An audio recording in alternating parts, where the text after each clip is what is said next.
11절입니다.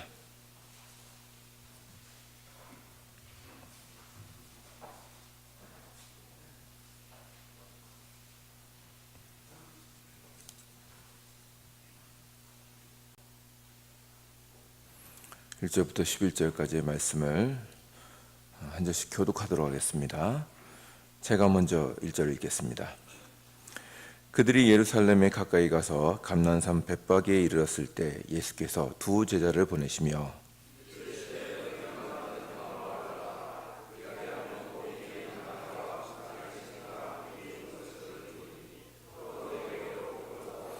만일 누가 무슨 말을 하거든 주가 쓰시겠다 하라. 그리하면 즉시 보내리라 하시니,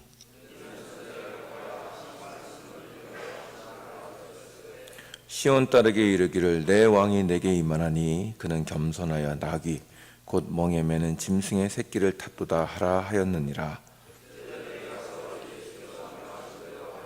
나귀와 나귀 새끼를 끌고 와서 자기들의 겉옷을 그 위에 얹음에 예수께서 그 위에 타시니,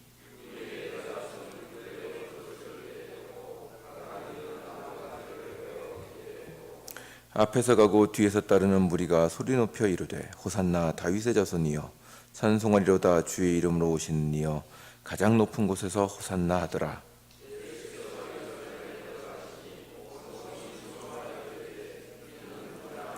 다 같이 읽겠습니다. 무리가 이르되 갈릴리 나사렛에서 나온 선지자 예수라 하니라. 아멘. 이 아침에 오신 분들을 주의 이름으로 환영합니다. 고난주간 특별 새벽 기도회 동안은 예수님의 예루살렘의 입성부터 한번 쭉 우리가 상고해 볼 말씀을 찾아서 한번 살펴보도록 하겠습니다. 일반적으로 교회는 부활주일 한 주 전을 종료주일이라고 부릅니다. 그것은 예수께서 십자가에 고난당하시기 일주일 전에 예루살렘에 왕으로 오신 것을 기념하기 위해서입니다. 그것에 대한 근거 구절은 여러분이 오늘 읽으신 마태복음 21장으로 기록되어 있습니다. 예수님이 이 땅에 계실 때 예루살렘에 딱 한 번 오셨느냐 하면 그렇지는 않습니다. 이 땅에 계시면서 유월절을 지키기 위해서 예루살렘에 정기적으로 오신 것으로 보입니다. 복음서에도 이사 두 번 내지 세 차례 기록되어 있습니다. 그러나 죽기 일주일 전에 방문하신 것은 그 전에 예루살렘을 방문하신 것과는 의미가 달랐습니다. 이때는 자신이 이스라엘의 왕이라는 것을 선포하시는 행위로서 오셨기 때문입니다. 그래서 그때는 다른 방문과는 다르게 예루살렘에 오실 때 이스라엘의 전통적인 대관식의 방식을 따라서 사람들의 환영을 받으면서 오셨습니다. 이스라엘은 전통적으로 왕위에 오르는 자의 발 앞에 종려나무 가지와 자신의 옷을 깔고 그 위를 밟고 오게 함으로써 왕에 대한 복종과 찬양을 나타냈다고 합니다. 오늘 본문이 그 모습을 그대로 보여줍니다. 오늘 읽은 8절과 9절을 이렇게 보시면 제가 한번 읽겠습니다. 보십시오. 8절입니다. 무리의 대다수는 그들의 겉옷을 길에 펴고 다른 이들은 나뭇가지를 베어 길에 펴고 앞에서 가고 뒤에서 따르는 무리가 소리 높여 이르되 호산나 다윗의 자손이여 찬송하리로다. 주의 이름으로 오시는 이여 가장 높은 곳에서 호산나 하더라. 아멘. 이 구절을 보면 옷을 깔고 나뭇가지를 깔았다고 했는데 이 나뭇가지가 바로 종려나무가지입니다. 그래서 부활절 한 주 전을 종려주일이라고 부릅니다. 종려주일은, 그리고 예수님께서 이렇게 예루살렘에 오신 것은 자신을 이스라엘의 왕으로서 공적으로 선포하신 것을 기념하는 것입니다. 그리고 백성들이 그렇게 오시는 예수님을 따라가면서 호산나 다윗의 자손이여 라고 불렀다고 합니다. 호산나는 구원하소서라는 뜻입니다. 그리고 다윗의 자손이여 하는 칭호는 역시 왕을 의미합니다. 왜냐하면 하나님께서 다윗에게 너에게 대대로 왕이 나오게 하겠다고 약속하셨기 때문에 이 다윗의 자손이여 하는 칭호도 곧 왕 또는 메시아를 부르는 칭호입니다. 마태는 이렇게 예수께서 예루살렘에 오신 것과 백성들이 환영을 한 것이 구약 예언의 성취라고 말합니다. 21장 4절을 보시면 4절과 5절을 보시면 이렇게 되어 있습니다. 제가 한번 읽겠습니다. 이는 선지자를 통하여 하신 말씀을 이루려 하심이라. 일렀을 때 시온 딸에게 이르기를 내 왕이 내게 임하나니 그는 겸손하여 낙이 곧 멍에 매는 짐승의 새끼를 타도다 하라 하였느니라. 아멘. 이 사건 자체가 선지자로 하신 말씀을 성취하신 것이다 라고 하고 말씀을 한 구절 인용했는데 그것이 바로 스가랴서 9장 9절입니다. 이 구절이 예수에 의해서 성취되었다고 말합니다. 참 영광스럽고 기쁜 모습입니다. 그런데 이렇게 예수님께서 영광스럽게 오시는 모습을 살펴보다가 보면 조금 안 맞는 모습이 있습니다. 예수님이 이렇게 왕으로서 오시는데 나귀 새끼를 타고 오셨다고 합니다. 나귀 새끼는 보통 이스라엘 백성들이 짐을 옮길 때 많이 쓰던 동물입니다. 왕이 개선할 때는 나귀를 타고 오지 않습니다. 늠름한 백마를 타고 오죠. 왕의 힘과 위용을 자랑해야 할 거 아니겠습니까? 그런데 주님께서 대관식에 오시는데 나귀를 타고 오신 것입니다. 선지자는 이렇게 예수께서 나귀 새끼를 타고 오신 것이 실수나 혹은 무의식 중에 그러신 것이 아니라 자신이 어떠한 분이신가 하는 것을 나타내시기 위해서 일부러 나귀 새끼를 타고 오셨다고 합니다. 본문에서는 이 나귀 새끼를 타고 오신 것이 그분의 겸손함을 드러내기 위한 것이라고 되어 있습니다. 그리스도께서는 6월절에 예루살렘의 왕으로 오시되 겸손한 왕으로 오신 것입니다. 이것은 우리가 가진 왕에 대한 이해와는 사뭇 다릅니다. 여러분, 일반적으로 왕하면 무엇이 떠오르십니까? 힘과 권세와 위엄입니다. 백성들이 그 앞에만 서도 벌벌 떨며 오금을 펴지 못할 정도의 위엄입니다. 그러나 주님은 스스로 겸손하신 왕으로 드러내셨습니다. 그분은 자신을 힘과 권위를 가지신 왕이 아니며 메시아는 다른 왕이라는 사실을 보이셨습니다. 그러나 이스라엘 백성들은 그러한 예수님을 이해하지 못했고 심지어 그분을 따르는 제자들조차도 예수님의 왕권이라는 것이 어떤 의미인지를 이해하지 못했습니다. 그것이 바로 이 마태복음 21장 앞에 있는 마태복음 20장 17절 이하에 나타납니다. 마태복음 20장 17절 이하를 보면 주님이 예루살렘에 올라가시고 제자들이 따라오는 장면들이 나타납니다. 주님이 예루살렘으로 올라가시는데 제자들이 신났습니다. 주님이 드디어 때가 되어 나사렛을 떠나서 수도 예루살렘에 가셔서 공적으로 자신을 보이시려고 한다는 말입니다. 예수께서 예루살렘에서 기적과 이적을 보이신다면 백성들이 그분에게 홀딱 반하여 예수님을 왕으로 세우려고 할 것이 분명해 보였습니다. 그러면 예수님이 왕이 되실 때 그동안 수고한 나에게는 어떤 직분을 주시려나 이 생각을 하고 있던 것이 제자들이었습니다.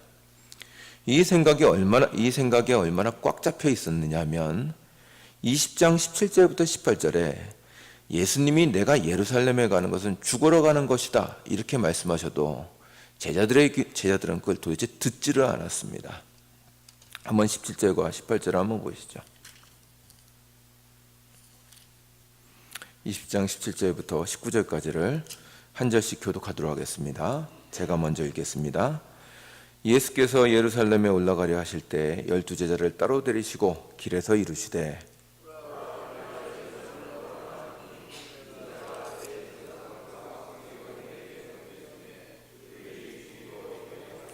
다 같이 읽겠습니다. 이방인들에게 넘겨주어 그를 조롱하며 그의 사랑에 살아나리라. 아멘. 그리고 20절에 보시면 그때 이렇게 되어 있습니다. 그러니까 이런 말씀을 하실 때 제자들이 이런 행동을 했다는 것입니다. 무슨 행동입니까? 야고보하고 요한의 어머니까지 와서 예수님께 주님이 왕이 되실 때 내 아들들을 주의 좌우편에 놔주십시오. 세워주십시오. 라는 청탁을 합니다. 이게 어떻게 가능할까요? 아마도 나사렛은 워낙 시골이고 거기에서 예수님이 크셨기 때문에 다 친인척 관계이고 잘 아는 관계가 아니었을까 싶습니다. 어쨌든 야고보와 요한의 어머니의 정탁에 대해서 주님은 이렇게 말씀하십니다. 20장 25절부터 28절을 한번 보시겠습니다. 20장 25절부터 28절을 한 절씩 교독하도록 하겠습니다. 제가 먼저 25절을 읽겠습니다. 예수께서 제자들을 불러다가 이르시되 이방인의 집권자들이 그들을 임의로 주관하고 그 고관들이 그들에게 권세를 부리는 줄을 너희가 알거니와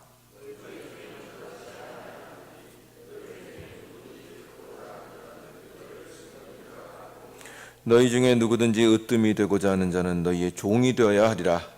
인자가 온 것은 섬김을 받으려 함이 아니요 도리어 섬기려 하고 자기 목숨을 많은 사람의 대성물로 주려 함이니라. 아멘. 세상의 통치자와 왕은 백성들 위해 군림하고 그들에게 마음대로 할 수 있다. 그러나 내 나라는 그렇지 않다. 내 나라의 성격은 다르다. 이것을 왕인 내가 직접 보여주려고 한다. 나는 내 백성을 섬기고 그들을 위해서 죽을 것이다 라고 하시는 것입니다. 지금 제자들이 가진 권세자에 대한 생각과 예수님이 가지신 하나님의 나라에 대한 개념은 전혀 다른 것이었습니다. 예수님의 일생에서 그리고 그분의 죽음의 순간까지도 항상 그분과 그분을 따르는 자들 사이에 있었던 갈등이 바로 이것이었습니다. 그분의 오신 뜻과 사역을 그분의 제자들은 항상 오해한 것입니다. 그 제자들은 예수님을 따라다니고 감탄하고 그분의 말씀을 들으며 즐거워하였지만 유대인들이 가지고 있었던 전통적인 메시아상, 다윗과 같은 왕이 오셔서 이스라엘을 괴롭히던 모든 대적들을 신적인 능력으로 끝장내버리시고 이스라엘을 만국 위에 높이 드신다는 생각을 버리지 않은 것입니다. 그러니까 제자들마저도 예루살렘에 올라가시는 주님을 보면서 야, 드디어 때가 왔구나. 주님, 예루살렘에 올라가셔서 왕이 되시면 우리도 한 자리씩 주시옵소서, 이런 생각을 하고 있었단 말입니다. 그러나 그분이 예루살렘에 올라가실 때 무엇을 타고 가십니까?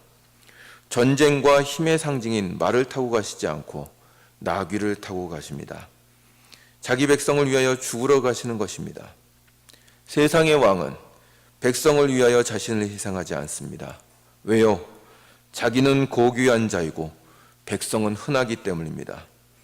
그러나 우리 주님은 하나님이신 그분은 백성을 위하여 자기를 버리시는 것입니다. 세상의 왕권은 힘과 권력을 의미합니다. 세계사에서 존경받는 왕을 생각해 보십시오. 그들은 모두 힘으로 상징됩니다. 힘과 권능으로 백성들의 존경을 받고 세상을 굴복시켰습니다. 그러나 그들의 결국이라는 것은 하나같이 다 세상을 피로 물들이는 것밖에 없었습니다. 유명한 알렉산더, 로마의 시저, 진시황, 징기스칸, 나폴레옹, 그들 모두 힘을 가지고 있었지만 그 힘으로 다른 나라 백성들은 물론이거니와 자기 백성들마저 모두 죽음과 파멸로 몰아넣었습니다. 그들이 도대체 이 땅에 뭘 남겼단 말입니까? 그들 중 다수는 대제국을 세웠지만 그 제국들은 모두 영원하지 못했습니다. 왜냐하면 이 나라들은 세상의 왕권과 힘을 바탕으로 한 나라들이기 때문에 그렇습니다. 한때는 세상을 떨게 할 만한 힘이 있었지만 결국 멸망하였고, 그 결말이라는 것은 민족들을 두려움에 넣고 백성들의 피를 요구하는 것이었습니다. 그들의 왕은 백성들을 위하여 죽지 않고 백성들이 그 왕을 위하여 죽었습니다. 그러나 주님의 나라는 그렇지 않습니다. 그 나라의 법칙은 이러한 나라들과 다릅니다. 예수님은 왕으로 오시되 백성들을 억압하거나 권세를 부리시기 위해서 오신 것이 아니라 그분의 백성과 장차 백성이 될 모든 이방인들을 위해서 죽으러 오신 것입니다. 예수님은 이것이 하나님 나라의 법도요, 질서라고 하십니다. 오늘 읽은 본문에서 나오는 법도는 바로 너희 중에 으뜸이 되고자 하는 자는 너희 중에 종이 되어야 한다는 것입니다. 이 말씀은 나중에 하늘나라 가서 하나님께 대접받고 면류관 잔뜩 받고 싶으면 이 땅에서 남을 섬겨라, 이런 말씀을 하는 게 아닙니다. 나중에 더 높은 데 올라가기 위해서 지금 낮아지라고 하시는 것이 아닙니다. 이렇게 말씀하시는 이유는 하나님 나라의 기본 정신이 바로 자기를 부인하는 것과 사랑이기 때문입니다. 사랑이 기본이 되면 거기에는 강한 자가 약한 자를 섬기게 됩니다. 가진 자가 없는 자에게 나누어 주며 강한 자가 약한 자를 위해서 희생하게 됩니다. 이것이 바로 주님의 나라의 특징입니다. 그리고 주님은 그 나라의 왕으로서 그 나라가 어떠한 원리로 이루어지는가를 몸소 보이신 것입니다. 어떻게 하셨습니까? 그분이 왕이라는 것을 반역한 백성들을 위하여 십자가를 지심으로 증명하셨습니다. 그 백성들을 사랑하기 때문에 힘과 권세로 위협하시지 않고 그분이 직접 십자가를 지심으로 그들의 죄를 사하여 자기 백성으로 만드시는 것입니다. 이것이야말로 세상에는 없는 진정한 힘입니다. 세상은 조금만 우월하면 자기의 것을 자랑하여 상대방을 억누르려고 합니다.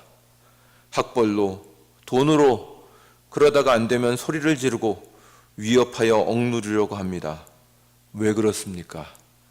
약하니까 그렇습니다. 상대방을 감동시킬 수 없기 때문입니다. 내적인 힘이 없으니까 힘으로 펄펄 뛰어서 어떻게든 해보려고 그러는 것입니다. 약한 자들은 상대방의 마음을 항복을 얻어낼 수 없기에 힘으로 굴복시키려고 합니다. 그러나 진정으로 강한 자는 상대방의 마음을 얻어내고 진심 어린 항복을 받아냅니다. 주님은 이 진정한 강함, 하나님의 강함이 무엇인지 보여주셨습니다. 아무것도 없는 것처럼 보이지만 겸손하게 오셔서 제자들을 위하여 참고 인내하고 견디셨습니다. 그 제자들은 3년 동안 가리켜도 십자가를 지러 가시는 주님 앞에서 헛소리를 해댔습니다. 그러나 결국 이 제자들도 그 겸손하신 왕의 사랑과 희생을 깨닫고 더 이상 세상의 가치가 아니라 하나님 나라의 법도를 구하여 그들이 직접 주님의 십자가의 길을 따라 걷게 하셨습니다. 세상의 힘은 사람을 외적으로 굴복시키지만 거기에는 파괴와 굴욕과 복수만 있을 뿐입니다. 그러나 그리스도의 사랑의 힘은 사람을 내적으로 굴복시키십니다. 거기에는 강제나 억지나 위협이 있지 않습니다. 깨우침이 있고 회개가 있고 진심으로 그분을 위해서 돌이키는 것이 있습니다. 이것이 참된 힘입니다. 그리고 제자들뿐만 아니라 여러분과 저희 모두는 이 사랑의 능력에 잡히고 이끌려서 그리스도에게 매인 자들이 되었습니다. 여러분, 이 고난주간에 뭘 기대하십니까? 고난주간은 단순히 그분이 얼마나 아프셨나 생각하며 눈물 짜내는 주간이 아닙니다. 그분이 십자가를 지시고 가사 겸손히 평화의 왕으로서 그 백성을 위하여 희생하신 것처럼 성도들도 그분의 길을 따라가라는 것입니다. 주님이 행하신 겸손과 사랑이 우리에게도 작용하여 우리가 형제를 대하여 그리고 세상을 향하여 그렇게 하기 위한 것입니다. 여러분, 그 나라에서는 강한 자가 약한 자를 섬깁니다. 우리 주님이 그렇게 하셨습니다. 우리는 어떻게 해야겠습니까? 여러분 스스로를 그리스도 안에서 선자라고 생각하십니까? 그렇다면 낮은 자가 되시고 사랑의 길과 섬김의 길을 가십시오. 하나님의 나라는, 교회는 세상 사람들처럼 힘과 권력을 추구하지 않습니다. 교회가 성도가 그런 것을 추구하고 자랑하면 볼장 다 본 것입니다. 그것으로는 아무것도 바꾸지 못하며 죄인을 회개시킬 수 없습니다. 힘으로는 원한과 복수밖에 부르지 못합니다. 우리는 우리 주님이 우리 왕께서 쓰셨던 방법을 써야 합니다. 세상에서 그리스도인으로 살며 묵묵히 섬기는 것입니다. 세상에서 죽어서 썩는 것입니다. 그러면 거기서 생명이 피어납니다. 세상이 감당할 수 없는 그 생명이 피어납니다. 하늘의 씨앗이 땅에 묻혀 죽어서 썩으면 생명이 피어나고 100배의 결실을 맺는 것입니다. 우리 주님이 그 본을 보이신 것입니다. 주님의 뒤를 따르는 우리가 어떠한 길을 걸어야 하는지 더욱 분명하게 깨닫고 삶으로 살아내는 고난주간이 되시기를 주님의 이름으로 축원합니다. 기도하겠습니다.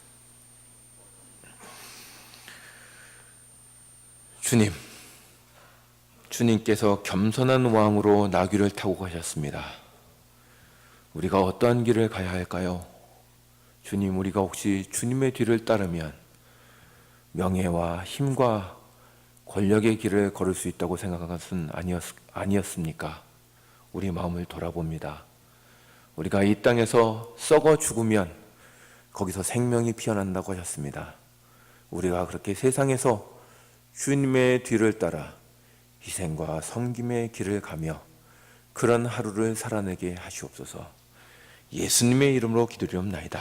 아멘.